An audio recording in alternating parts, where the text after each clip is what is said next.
Bonsoir, bienvenue dans le journal préparé par la rédaction de TV78. Nous sommes le mardi 21 janvier, voici les titres de cette édition. La solidarité des Yvelinois face aux incendies qui ravagent l'Australie. Une association de Saint-Léger-en-Yvelines a par exemple confectionné poches, sacs et couvertures pour les nombreux animaux blessés. Reportage au sein d'un atelier couture. Notre page consacrée aux élections municipales à Montigny-le-Bretonneux. Il souhaite prendre la suite du maire sortant Jean-Luc Ourgaud. Laura Merker sera le candidat de la majorité. L'ancien directeur de cabinet mènera la liste Montigny Ensemble. Enfin, la compétition était un temps pressenti pour être délocalisée. L'Open de France de golf reste bien finalement à Saint-Quentin en Yvelines. Le rendez-vous se déroulera de nouveau en été, du 2 au 5 juillet. Analyse de cette décision avec notre consultant golf Pierre Chevalier.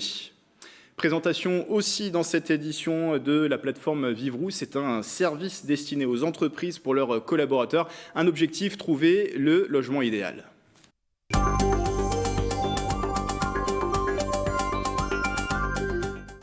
Mais direction Saint-Léger en Yvelines pour débuter la section couture de l'association Culture et Loisirs Solidaires de l'Australie. Les bénévoles ont répondu à l'appel d'une organisation suite aux terribles incendies survenus sur place. Pour aider aux soins des animaux blessés, ils ont fabriqué des poches et des couvertures adaptées. Plus d'une cinquantaine de sacs a déjà pu être envoyé. Le reportage de Mathilde Demy. On a vu sur le site que ça leur permet d'accrocher le sac et le bébé kangourou, ils le mettent dedans et ça imite la poche de sa maman. Des petites poches cousues de toutes pièces pour y accueillir koalas, kangourous, opossums qui ont fui les feux de forêt en Australie. Suite à l'appel du collectif Animal Rescue, les élèves de Marie-Pierre lors d'un atelier couture à Saint-Léger en Yvelines ont décidé de participer au projet en créant ces sacs. On s'est dit on fait notre part du colibri, voilà, c'est loin l'Australie. Oui, on va pas sauver la planète. Avec Fanny, on s'est dit on va faire ce qu'il faut pour, à notre mesure, à la mesure de ce qu'on peut faire et du petit groupe de couture qu'on est, participer aussi à ça parce que ils en ont besoin et c'est important pour nous. Le groupe a déjà envoyé une cinquantaine de poches via le collectif qui redistribue les créations dans les centres pour animaux blessés. Comme ça, t'as pas de couture à l'intérieur et puis c'est amovible, comme ça, eux là-bas, ils peuvent mieux entretenir les poches. Madeleine est à sa 15e création de poche. Elle a délaissé tous ses projets personnels pour s'occuper du confort des animaux en détresse. Les premières je pense qu'elles sont en Australie maintenant, donc c'est réconfortant de voir que des petits animaux qui sont blessés peuvent être au chaud et puis bien protégés avec nos poches. Selon World Wide Fund for Nature, les incendies auraient déjà tué 1,25 milliard d'animaux. L'atelier couture de Saint-Léger en Yvelines prépare son dernier colis avant de l'envoyer vers l'Australie. Et pour subvenir aux besoins des secours sur place, une cagnotte en ligne a été lancée par une dizaine de sapeurs-pompiers des Yvelines. Le but, récolter suffisamment pour partir aider sur place. L'actualité, c'est aussi le début des E3C cette semaine. Les épreuves de contrôle continu comptant pour la note finale du nouveau baccalauréat. La tenue de ces E3C a été quelque peu perturbée dans plusieurs établissements français, notamment par des actions de professeurs. À Guyancourt, ce sont les élèves de première du lycée de Villarroy qui doivent débuter les épreuves ce jeudi, qui ont mené une action ce matin devant leur établissement. Une petite centaine de jeunes présents pour s'opposer à la réforme du bac. Ils dénoncent un manque d'information, de préparation et demandent donc un report. Écoutez ces propos au micro de Marilène Yapichino. Les cours ne sont pas banalisés, on n'a pas d'heure prévue pour réviser ces contrôles communs, sachant qu'on est au plein milieu du deuxième trimestre, donc on a aussi d'autres contrôles pour nos bulletins. On ne peut pas réviser, on doit faire des choix et c'est pas normal. On n'est pas censé faire des choix dans nos révisions, dans les matières qu'on doit réviser. Toutes les matières sont importantes et on est fatigué, on n'a plus de temps pour dormir, on n'a plus de temps pour sortir et c'est pas normal. Sur les E3C, ils doivent avoir une convocation au minimum 15 jours à l'avance et que là ils l'ont eu à peine 5 jours à l'avance, donc du coup leur temps de préparation, ils n'ont pas le temps concrètement de préparer un truc bien, donc du coup ils ne sont pas du tout d'accord, sachant que même le proviseur ne sait même pas concrètement comment ça va se passer. Il y a un manque d'organisation totale et aujourd'hui tout ce qu'on aimerait et tout ce qu'ils aimeraient tous, c'est pouvoir décaler les E3C de façon à ce que ça soit mieux. Une réunion était prévue aujourd'hui entre les délégués de classe et la direction de l'établissement qui n'a pas souhaité faire de déclaration pour le moment. Et des actions similaires ont eu lieu ce matin également devant le lycée Saint-Exupéry de Mantes-la-Jolie et ce matin au lycée François Guillon au Mureau. Un mot d'économie à présent avec cette plateforme, la plateforme Vivrou qui a été développée par Saint-Quentin en Yvelines et aussi la start-up e-Attract, fruit de cette collaboration, cette application qui est un service destiné aux entreprises pour leurs collaborateurs. L'objectif, c'est de trouver le logement idéal. Présentation au micro de Nicolas Dandry. Vivrou, c'est une application très simple d'utilisation qui permet aux salariés de trouver le meilleur lieu pour son logement. L'objectif est de rapprocher, de réduire les temps de transport et de rapprocher l'habitat-emploi. C'est un service qui est mis à la disposition des entreprises, qui est gratuit pour les entreprises de moins de 50 salariés, qui a une participation financière pour les autres. Pour pouvoir définir ces critères, on commence par définir la composition du foyer. Donc par exemple, 2 adultes, admettons que nous avons 2 enfants. Ensuite, l'application permet, en fonction déjà de la composition de la famille, de faire une première sélection de critères. Par exemple, on peut être proche de certains services de santé, avoir des écoles à proximité puisqu'on a mis des enfants en bas âge, accéder facilement à des commerces. Après, c'est des questions par rapport au lieu de travail, le mode de transport. Et ensuite, quel logement est recherché. Ensuite, le logiciel agrège toutes les bases de données et va vous faire des propositions sur les lieux qui sont le plus adaptés en fonction des critères que vous avez identifiés.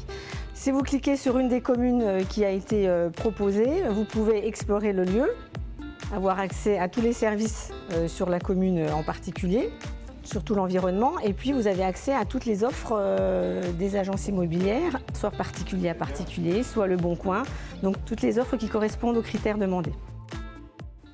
Saint-Quentin en Yvelines où les vœux continuent. Ce midi, Jean-Michel Fourgousse présentait les siens aux forces de prévention et de sécurité agissant sur le territoire. Un moyen pour le président de l'agglomération de remercier les 320 fonctionnaires de police, les 800 pompiers ainsi que les intervenants sociaux. L'occasion aussi de rappeler que d'ici 3 ans, le commissariat futur verra le jour sur le territoire. Écoutez ces propos au micro de Mélanie Poquet.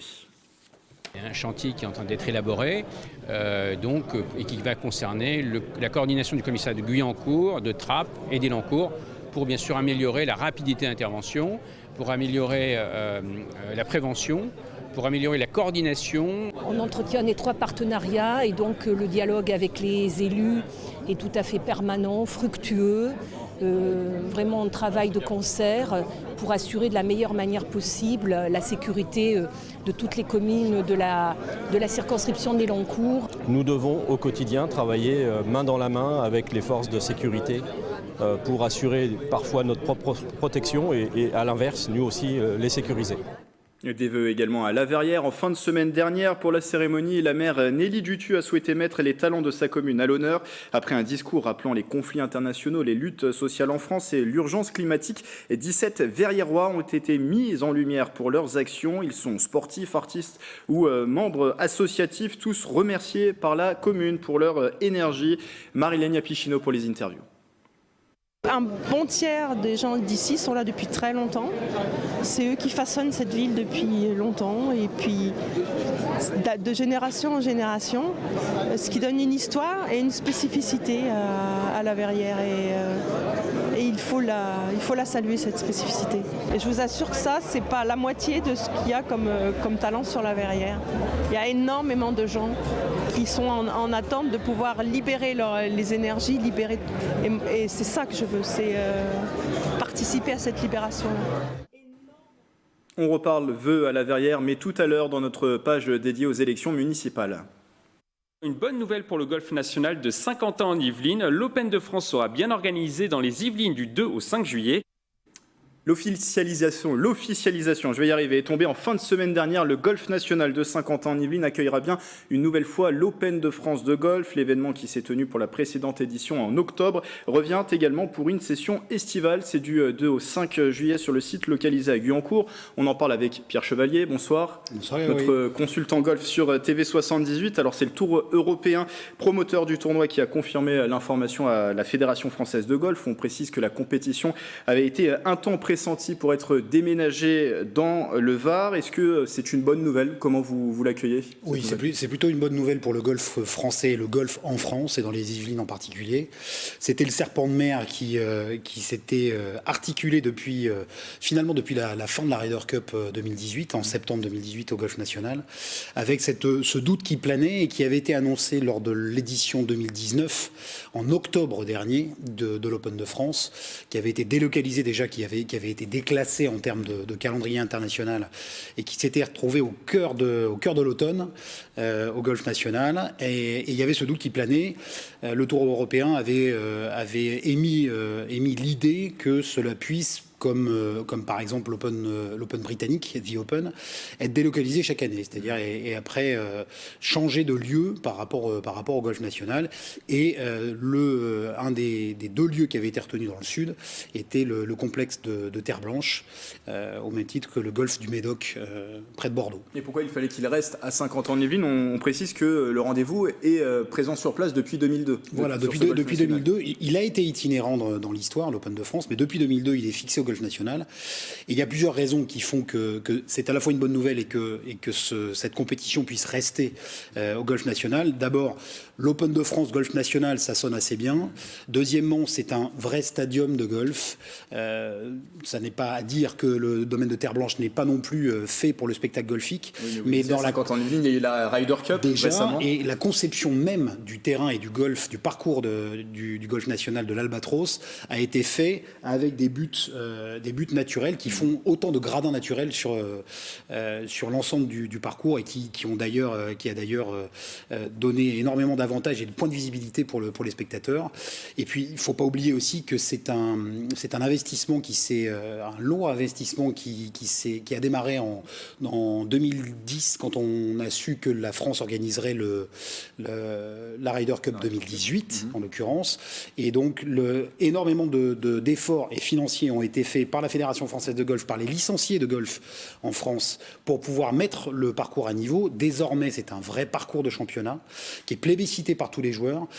Il faut écouter notamment les joueurs français qui ont une affection particulière pour ce parcours en parler, comme Victor Dubuisson qui disait que, notamment avec cet amen corner du trou numéro 15 au trou numéro 18, c'était un vrai parcours de championnat dans un état absolument impeccable, quelle que soit la saison, grâce aux investissements qui ont été faits là-bas à Guyancourt. Et je le disais tout à l'heure, ça revient l'été, et en face, il y aura un tournoi majeur du PGA Tour qui sera programmé, un tournoi qui se déroulera aux États-Unis avec une dotation largement supérieure. On sera autour des 10 millions d'euros, alors que l'Open de France c'est plus aux alentours des 2 millions d'euros. Ça, c'est une faiblesse. C'est une faiblesse récurrente de calendrier. C'est-à-dire qu'effectivement, on sera en face d'un tour du World Golf Championship au St. Jude Invitational. C'est-à-dire que, grosso modo, tous les meilleurs joueurs de la planète seront aux États-Unis.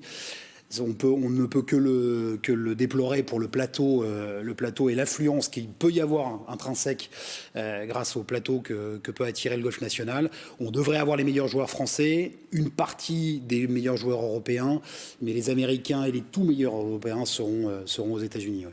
Merci Pierre Chevalier pour cette analyse, consultant golf de TV78, l'Open de golf qui reste bien donc à Saint-Quentin-en-Yvelines, et c'est une info TV78, la compétition devrait rester sur le territoire jusqu'au moins l'édition 2023.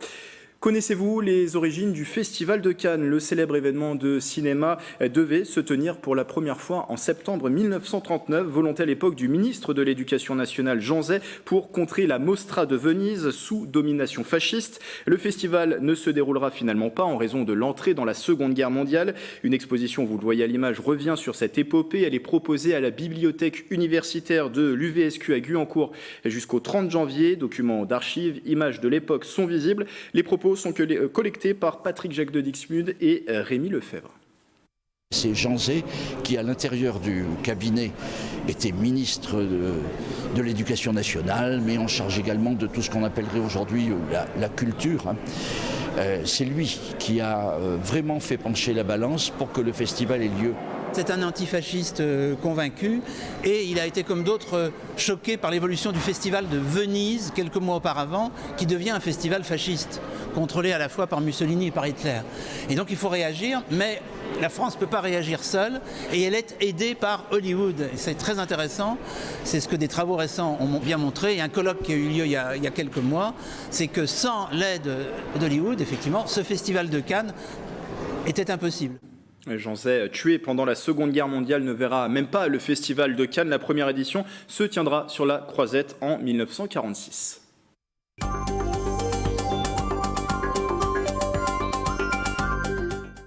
Les élections municipales à présent, à La Verrière, le candidat d'Yvergot, Jean-Yves Blé, a présenté ses vœux lors d'une réunion publique. C'était en fin de semaine dernière. Il porte la liste intitulée « Vivre et décider ensemble ». Lors de ce rendez-vous, l'actuel premier adjoint de la commune a détaillé les premières mesures de son programme. Les détails de Nicolas Dandry.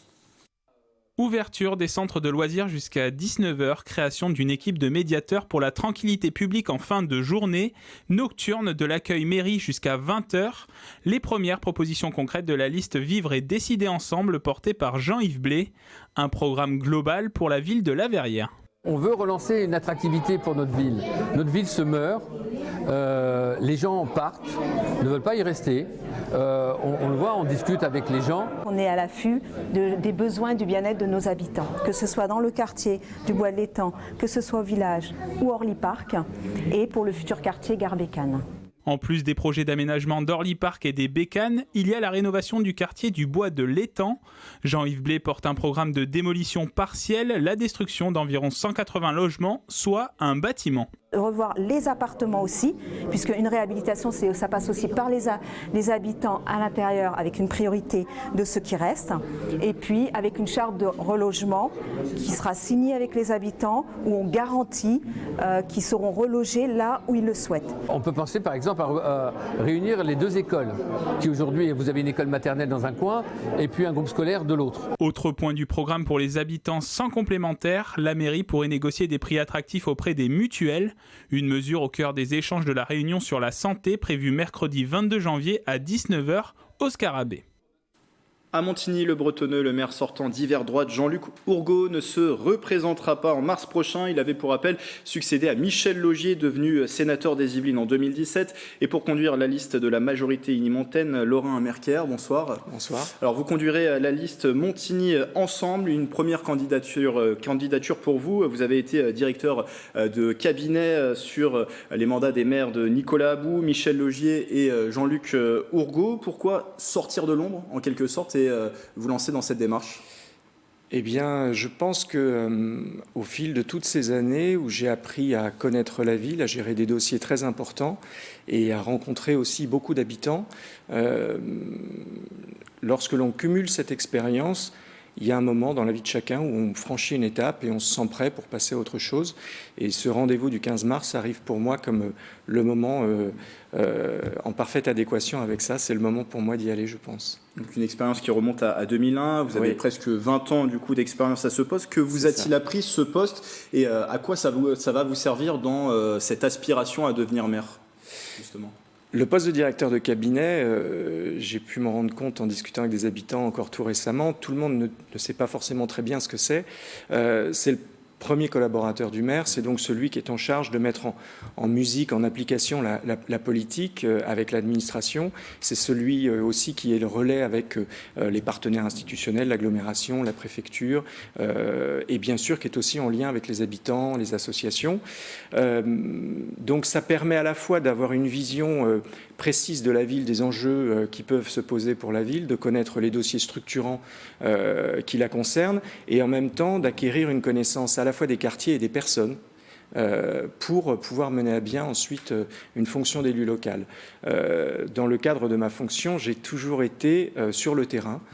J'ai toujours, dès le départ, en soirée, sur les week-ends, voulu m'impliquer dans la vie associative, dans la vie des quartiers, parce que je crois que la fonction d'élu local, c'est vraiment une fonction où on doit d'abord être au contact des habitants, le contact direct. C'est aussi la façon de faire des maires que j'ai accompagnés, et c'est aussi la façon de faire de l'équipe qui a choisi de me faire confiance pour la conduire aux prochaines élections. Alors justement, cette équipe, est-ce qu'elle est uniquement l'héritière de la majorité sortante? Vous avez souhaité tout de même apporter quelques nouveaux visages au sein de cette équipe? Évidemment, il faut renouveler une équipe, c'est très important. Il faut pouvoir mêler expérience parce que la gestion d'une ville est de plus en plus complexe. Les dossiers sont de plus en plus difficiles à monter.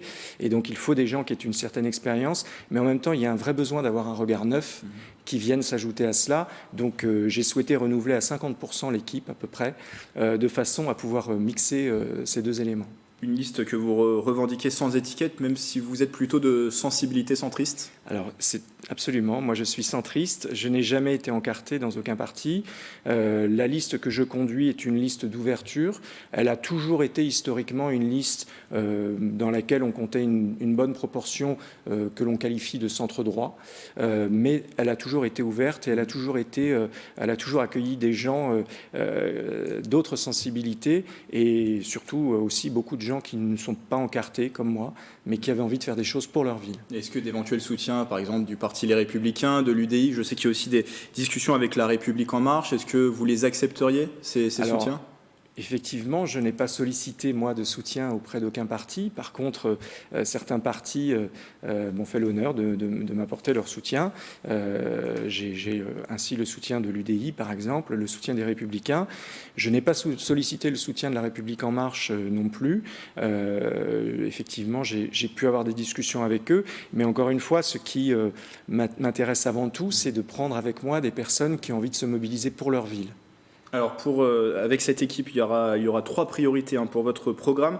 Tout d'abord, la transition écologique, qui est un point que l'on voit revenir souvent dans de nombreux programmes. C'est un point sur lequel il faut compter pour ces élections. On ne peut pas faire sans aujourd'hui. Non, je crois que c'est devenu totalement incontournable. Ce n'est pas une question de parti, ça n'est pas une question d'idéologie. On est bien conscient qu'aujourd'hui, on arrive à un moment où il faut que les modes de vie changent. Et donc là-dessus, effectivement, je l'ai évoqué lors de ma réunion de lancement, je souhaite vraiment que nous puissions avoir un travail sur ce sujet très important parce que il faut que la ville puisse accompagner ces changements. Tout ne peut pas se faire au niveau d'une ville, mais on doit être un acteur incontournable de cela. Et je crois qu'on a la capacité de le faire. On a tout d'abord la possibilité d'agir dans chacune de nos politiques publiques en veillant à ce que pour chacune d'entre elles, on ait bien la notion de transition écologique qui soit intégrée dans les critères de choix.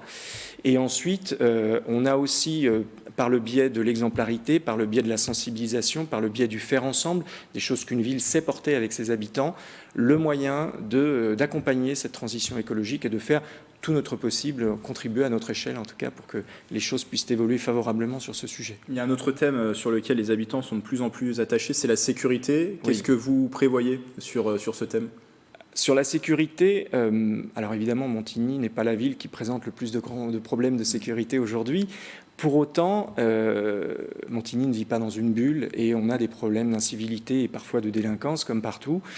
Et ce que l'on peut constater, c'est que, quels que soient les gouvernements, la réponse est insuffisante. Et l'expérience que j'ai au fil de ces 19 années, c'est que finalement, c'est le maire qui est le lien entre l'État et les citoyens, qui doit être en première ligne sur ce sujet et qui doit mettre sa connaissance à la fois des partenaires, mais aussi des quartiers et des personnes pour pouvoir mettre en place et mettre en œuvre les bons dispositifs pour pouvoir agir sur les problèmes d'insécurité. Et donc c'est vraiment pour moi quelque chose de très important et qui doit se faire aussi en contact avec les habitants qui sont les premiers concernés.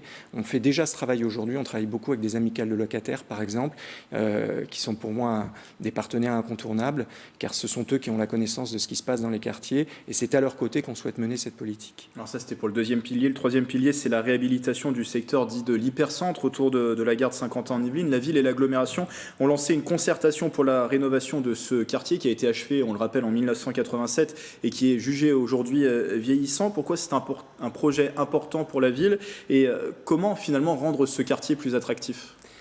Alors, vous l'avez dit, effectivement, c'est un quartier qui a beaucoup vieilli.